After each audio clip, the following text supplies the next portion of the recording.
Hello! Today is Sunday. So, labas kami for breakfast. Let's go! So, ito yung aking breakfast. Tosi, ito ay isang Indian food. At saka yung ginger tea. So, yan yung paborito ko. So, kain tayo!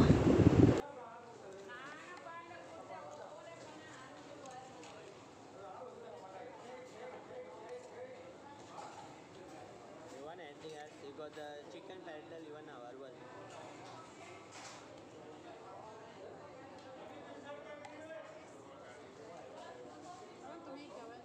One take 2 piece. Durian. Kain tayo. Bumili ko ng isang durian.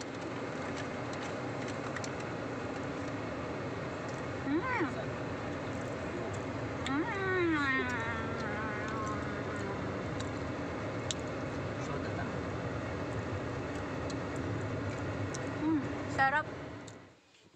And then, dumaan na rin kami dito sa my market para mamili ng mga gulay kasi plan ko mamaya magluluto ako ng sinigang. So, mostly dito kami namimili ng mga gamit sa bahay, mga pranggong grocery or mga ulam kasi mura lang dito ang mga bilihin. Mas mura kasi wholesale ito na shop. So, mas mura compare sa mga ibang groceries shop. Ayan, meron din sila dito lahat ng mga klase ng mga bulad, maliliit at malalaki pero nakapack na siya. Ayan o, at saka marang gulay. Daming mga gulay dito o mga sili. Lahat ng mga klase na gulay ay mabibili dito sa shop na ito. Sa murang mga prices lang, ang dami o ayan. Mga sili o ang dami yan. Mga talong, ayan mga kangkong, mga alugbati at saka itong radish. Kumuha na rin ako ng radish kasi magluto ako mamaya ng sinigang.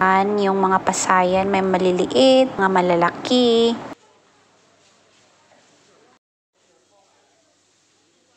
And may no-cost din yung squid. May mga maliliit na squid, may malalaki, at iba yung mga iba-ibang klase na isda. Pero yung isda dito ay hindi na siya masyadong mga presko. Nga naka-ice na siya. Swerte lang kung maka-timing ka ng may mga dating na isda. Mostly ay hindi siya talaga dito na isda. At saka may napansin akong isang gulay ito, yung gulay na yun. Ano kayang gulay ito? Kakaiba siya at ngayon ko lang siya nakikita.